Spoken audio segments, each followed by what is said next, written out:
역사와 역사가 만났다. 역사와 문화재를 소재로 인플루언서들이 펼치는 본격 토크 배틀쇼 헤리티지 오브 레전드.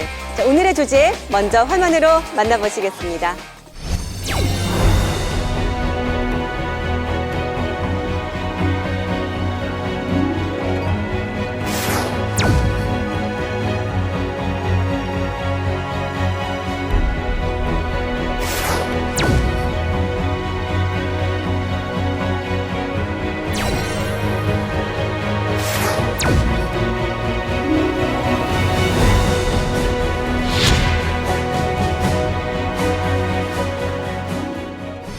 오늘은요, 이순신과 넬슨과 이순신의 이야기를 해보려고 하는데, 허준 씨가 오늘 날 만났네요. 누구예요? 저는 한국 사람이니까 당연히 이순신인데, 근데 만약에 그냥 단순히 제독으로 비교하자면, 뭐 고를 수 없습니다. 이렇게 또 중립적인 입장을 살짝 걸치시고 좋습니다. 일라이다는 독일 출신이잖아요. 네. 넬슨과 이순신에 대해서는 기본 지식은 좀 있죠, 그래도? 있죠. 사실 제가 두 번도 광장에서 만났거든요. 광장에서요? 생각해보면 그렇죠. 광장.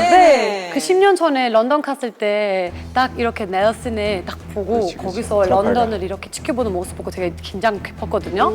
또한 이제 광화문 가면은 이순신도 만날 수 있잖아요. 맞아요. 그것도 봤으니까 두 번도 되게 멋진 분이니까. 근데 오늘은 좀 더 넬슨 대해 좀 더 알고 싶은 것 같아요. 네.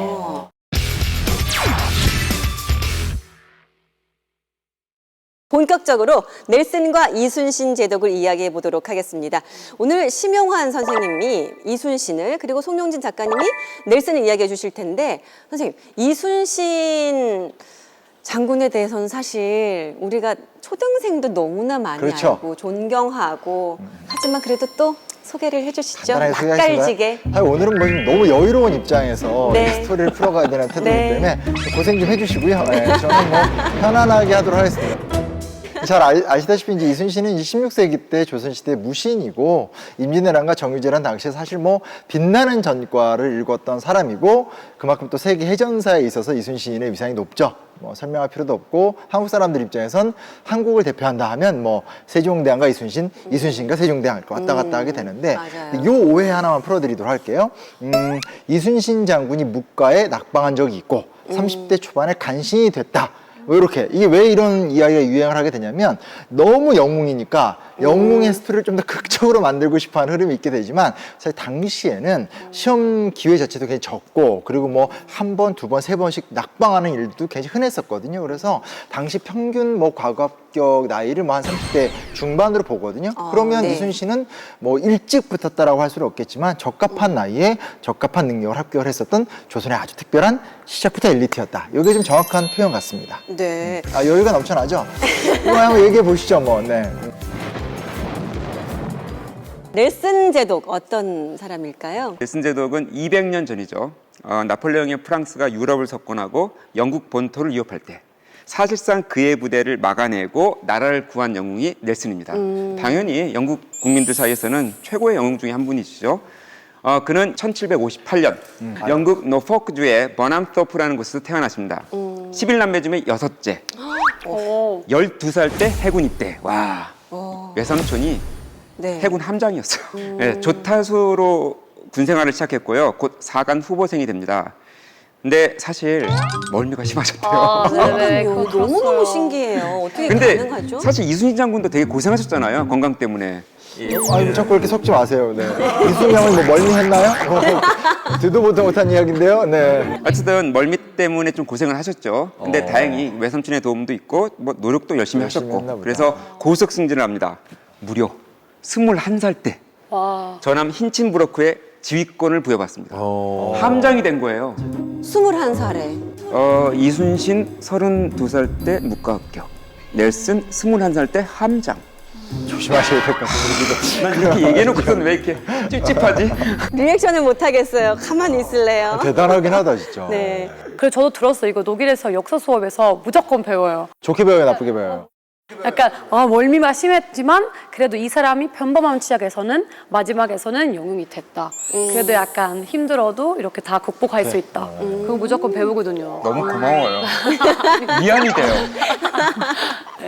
아니 허준 씨 네. 이순신 장군 아시잖아요. 네, 네, 그럼요. 이야기를 들어보면은 묵과에 급제했던 평범한 청년 이런 정도로 평가하기엔 좀 그렇긴 한데 역사 속에서 이름을 알리게 된 계기가 있었겠죠. 이순신이라는 이름이 처음 등장한 거는 조선 왕조실록. 1587년 이순신의 나이 43세, 국토 최북단 국경지대. 이때 당시에 녹둔도라는 섬이 있었습니다. 여기에 농경지인 둔전을 관리하는 임무를 가지고 있었는데 이때 여진족과 전투에서 패배하셨어요. 근데 이때 당시에 여진족은 우리의 수비군보다 훨씬 더 강했었고 그리고 신출귀몰한 작전을 썼기 때문에 사실 지키는 입장에서 쉽지는 않았는데 어찌됐든 이때 당시에 이순신 장군이 하옥이 되십니다. 네, 그래서 네. 이순신 장군이 백의 종군을 이때 했다라는 기록이 있습니다. 일부에서는 이순신의 첫 패배 아니냐, 녹등도 전투가. 근데 당시 상황이 정말 너무 열악했어요. 네. 그 와중에 최선을 다했고 그 잡혀갔던 백성들을 구해 오잖아요. 네. 그리고 당시 기록을 보면은 그 함경도 병마절도사 이 일한테 공문을 보내요. 너무 부족하다 병사가 증언해달라. 근데 그 거절당합니다. 그리고 심지어 이 일은 사형을 시키려고 그랬어요. 이순신을 당시에 책임을 물어가지고. 네네. 그러니까 너무 뭐 이거 갖고 스트레스 받을 필요 네? 없어요. 그러니까 뭐 나폴레옹 같은 정말 전설의 장군들도 싸우다 보면 질 때도 있는 그럼요. 거고 있기 때문에 이순신 장군 실망에 이런 태도는 우리의 좀 과잉된 태도라는 생각이 좀 들게 되고요. 이 녹둔도 전투에서 결국은 최종적으로 또 문제를 잘 풀어가잖아요. 그래서 결국 여진족 주장 우울기내도 생포하고 또 여러 이제 백성들도 살리게 되는 성과들도 있게 되고 사실 이제 워낙 아까도 말씀하셨듯이 이제 영웅을 넘어서 성웅이 돼버리다 보니까 이순신 장군 하면 드라마에서 일단 말씀이 없어요. 말을 별로 안 하고 그리고 이순신 장군 빼놓고 다 나쁜 놈들이고 실제로 이제 이순신 같은 경우는 나중에 이제 여러 장계 기록들을 사관원들의 기록을 보게 되면 그의 승진이 너무 빠르다라는 기록도 굉장히 많고요. 그리고 가서 만나보면 워낙 일을 잘하기 때문에 오히려 또 든든한 지지자들도 많았고 그래서 그 임진왜란 영웅이죠. 유성룡의 추천으로 이순신이 결국 이제 수군으로 들어가게 됐고 그게 이제 임진왜란 1년 한 3개월 전이거든요. 그러니까 다른 장군들에 비해서 일찍 바다에 가서 정비를 하면서 임진왜란을 대비할 수 있는 절체절명의 기회를 얻었다고 해야 되나요? 예, 그래서 너무 이순신 장군 이야기할 적에 내 말이 망령되지 않나 그러지 않았으면 좋겠어요. 그걸 벗어날 필요가 있는 것 같아요. 울기도 잘 울고요. 뭐 성질도 잘 내고요. 네. 나중에 보면 원균 욕을 그렇게 그럼요. 찰지게 하세요. 예. 네, 지금 넬슨과 이순신, 이순신과 넬슨의 이야기를 나눠보고 있는데 이 두 사람의 대표적인 전투를 좀 이야기해 보면서 비교를 해보는 것도 뭘 골라야 될지 재밌을 것 모르겠네요. 같아요. 너무 많아가지고. 두 영웅이 된 전투는 정확하게 있으니까 역사의 기록으로 남아 있으니까요. 네. 뭐 트라팔가 그리고 네. 명량 이야기를 해보면 좋을 것 같습니다. 네. 이 트라팔가 해전은 영국과 프랑스의 전쟁이었잖아요. 전투였잖아요. 나폴레옹이 너무 싫은 거예요. 영국이 자꾸 딴지를 거네. 반드시 이기고 싶어요. 프랑스는 육군이 강해요. 그래서 육지전으로 승부를 보자. 그래서 육군 35만 명을 대기를 시켜놓습니다. 이제 해군만 봉쇄하면 바로 진격할 수 있는 거예요. 가까우니까. 가까우니까 워낙 가깝잖아요. 지금 지하철도 있는데. 맞아요. 기차도 있어요 지금. 예. 이를 위해서 나폴레옹이 프랑스와 스페인 연합함대를 결성합니다. 그 연합함대와 넬슨의 영국 함대가 진하게 붙은 것이 바로 프랑스 남서부에 있는 트라팔가 곳이죠. 그러니까 많은 분들이 곳이라는 걸 잘 모르세요. 낯설어. 예, 그렇죠, 뾰족한 낯섭니다. 거.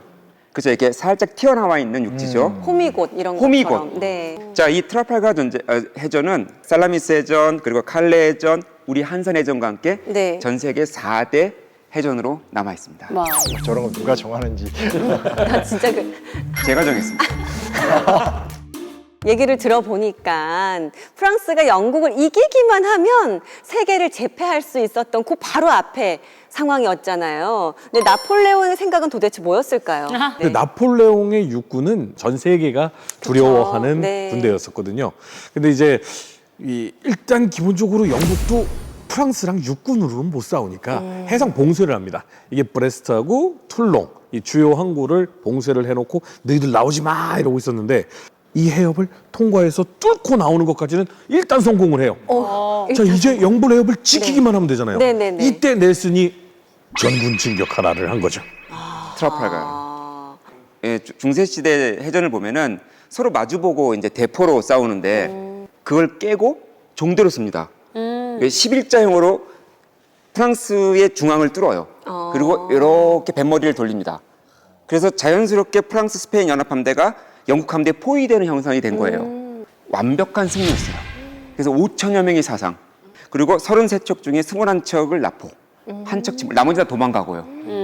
그에 반해서 영국은 거의 피해가 없었죠. 어쨌든 이 트라팔가 해전은요, 무려 126년간 영국과 프랑스 사이에 벌어진 수많은 해전의 종지부를 찍고, 그리고 또 하나의 의미가 뭐냐면 범선 시대의 마지막 해전이었습니다. 자, 이렇게 트라팔가르 해전에 대해서 들어봤는데 명량 해전은 어땠을까요? 트라팔가 해전이 정말 대단한 전투다라는 것에 대해서 부정할 수는 없는 거고, 그리고 사실은 넬슨 같은 경우는 이 한 번의 전투에서 이긴 게 아니라 프랑스가 해군력을 강화시킬 때마다 가서 계속 무너뜨렸거든요. 그러니까 프랑스가 육군에 대비 해군의 전력을 강화시켜야 된다는 게 몰 일이 없는데 할 수가 없는 거죠. 그러니까 이제 그런 걸 알고 있는 상태에서 싸우니까 프랑스 군대가 주눅이 들어있을 수밖에 없는 거죠. 일종의 근데 트라우마가 일종의 트라우마가 있는 거죠. 근데 이제 중요한 사실은 뭐냐면 명량도 어떻게 보면 비슷한 거예요. 그러니까 이순신이 백의종군하는 사이에 원균이 왔고, 원균이 조선의 수군 대부분을 끌고 칠천량 해전에 가서 이제 사실상 조선 수군 전체를 잃어버린 거잖아요. 그때 이제 배설이라는 장군이 이제 참여하기 무서우니까 배를 빼돌린 건데 그 배를 갖고 싸우게 된 거기 때문에 사실 우리는 12대 133으로 이겼다에 많이 포커스를 맞추지만 여기서 정말 진정한 기적이다라고 이야기할 수 있는 부분은 뭐냐면 그 컴플렉스를 이순신이 이기게 만든 게 가장 큰 것 같아요. 그러니까 이미 조선 수군이 다 망한 상태여서 네. 사람들의 사람들의 마음이 이미 다 무너져 있는데 그 무너진 마음을 다시 일으켜서 싸워서 일본군을 이겼다. 그런 부분에서는 어떻게 보면 이제 넬슨을 상대했었던 프랑스는 무너질 수밖에 없었는데 이순신이 이제 그런 부분에서 좀 다른 모습을 보여주게 되는 거죠. 그래서 그런 부분을 우리가 좀 기억을 하면서 그때 어떤 그 이순신 전법의 여러 다양한 장점을 이야기하는 것도 좋지 않을까. 기점이 되었던 거죠, 그렇죠? 그렇죠, 네. 그렇죠.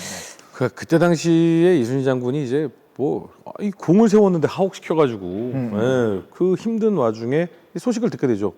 우리 수군 다 깨졌어요. 그런데 이제 이 12척의 배가 남아서 야 이거 안 되겠으니까 이거 육군으로 합류해. 아직 신에게는 12척의 배가 남아있어. 네. 소름 거잖아요. 소름이에요, 진짜. 이제 여기 나오는 거 이제 하객진이라고 하는데 학의 날개가 펴진 것 같다라고 이제 하객진이라고 이제 얘기를 하는 건데 네. 요 상태에서 이제 왜군은 울들목으로 유인을 하죠. 그러면 들어오는 배를 한 대를 탕 치면 이 배가 이렇게 튕겨져 나가고 이 배는 물길을 잘못해서 하고 남은 2차적으로 기다리고 있던 배들이 칩니다. 그리고 이 중에서 또 흘러나가는 배가 있으면 3차가 또 칩니다. 이런 식으로 싸웠기 때문에 우리 피해는 거의 없다라고 볼 정도로 어마어마한 승전을 거두게 된 것이고 정말 훌륭한 전투는 많이 있죠. 하지만 우리가 피해를 입지 않는 전투, 이건 전 세계적으로 유례를 찾아볼 수 없는 전투. 그게 동의하는 게 정말 많은 이 제독들이 있잖아요. 근데 이순신은 23전 23승을 하면서 자기 부하를 거의 안 죽인 세상에 유일한 장군이에요. 그 자꾸 저기 제 거예요.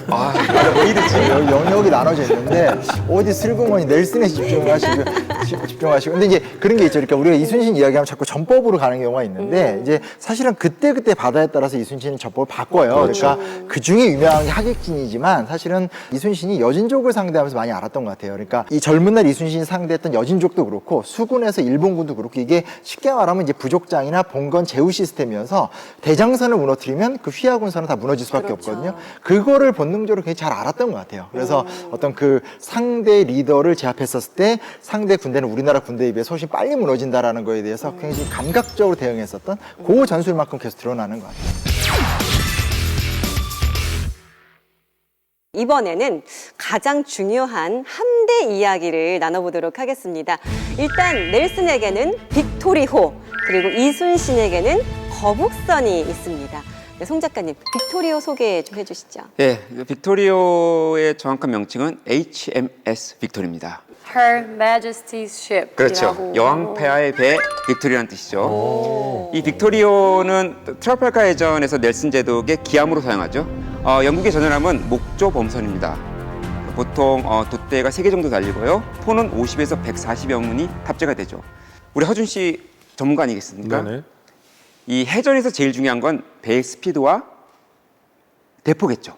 네, 대포입니다. 근데 이 바람이라는 게 동일하잖아요. 양쪽이다. 그러니까 결국에는 대포로 승부를 봐요. 그래서 더 많은 대포를 탑재하려고 노력을 합니다. 그러니까 자꾸 배가 커지는 거예요. 그런 말 했잖아요. 대포 아파트다. 예, 그 정도로 대포가 많이 2단, 3단 이렇게 쌓아서 대포가 3열로 쏘고 그랬죠. 그렇죠. 예. 그러니까 점점 거대해지니까 나무도 많이 들어가죠. 당시에 전열함 한 척을 건조하는데 웬만한 작은 숲 하나가 소모가 된대요. 그 정도로 많이 들어갔죠. 그 당시에 영국은 아주 단단한 내구성이 강한 떡갈나무나 느릅나무, 전나무 등을 사용했죠. 근데 구하는 게 쉽지가 않았어요. 워낙 많이 들어가니까. 그러니까 사실상 해전은 목재와의 전쟁입니다. 그래서 워낙 없어가지고 발트해에서 수입까지 해왔대요. 그 정도로. 아니 사실 뭐 나무로 만든 배들이 또 잘 운용되고 전쟁에서 이기기 위해서는 여러 가지 뭐 디테일들이 필요하겠지만 방수도 꽤 신경 써야 되는 부분일 것 같아요. 이 정말 중요하죠. 목조선은 갑판이나 외판의 방수가 중요한데 보통 해결책이 뱃밥이었어요. 뱃밥? 네, 뱃밥이 뭐냐면 누수를 방지하기 위해서 틈을 메꾸는 일종의 물질이죠. 보통 천이나 나무 껍질을 사용하는데 당시 영국 같은 경우에는 버려진 로프 있잖아요, 로프.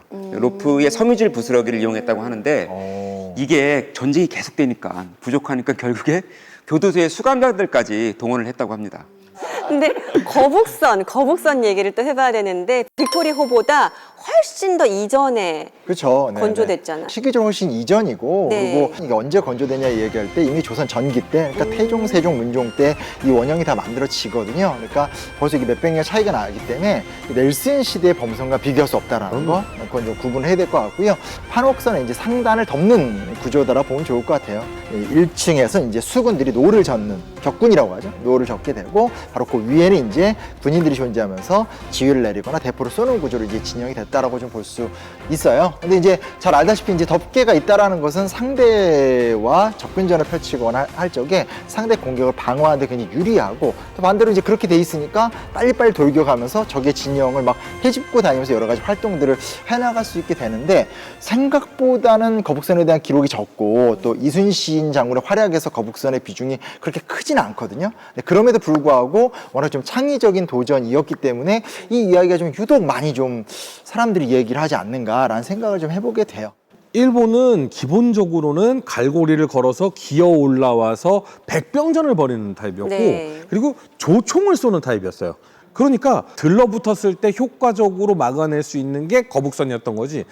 이걸 무슨 막 엄청난 기술력이 집약된 이러면 오히려 이순신 장군의 활약을 떨어뜨릴 수도 있다고 생각해요. 저도 그 서울에 있는 전쟁 기념관에서 그 거북선이 있거든요. 거기서 가봤어요. 봤는데 그때 처음 알아봤어요. 근데 그때 저는 생각 들었던 게 와 되게 굉장히 정착적인 느낌이 받았고 근데 이렇게 생각해보니까 우리 빅토리 배보다는 조금 더 멋있는 것 같아요. 제가 특이해서 솔직히 좋은 거 아니에요? 좀 특이하긴 해. 약간 생각 어떻게 그런 시대에서 그런 생각을 하겠어요라는 너무.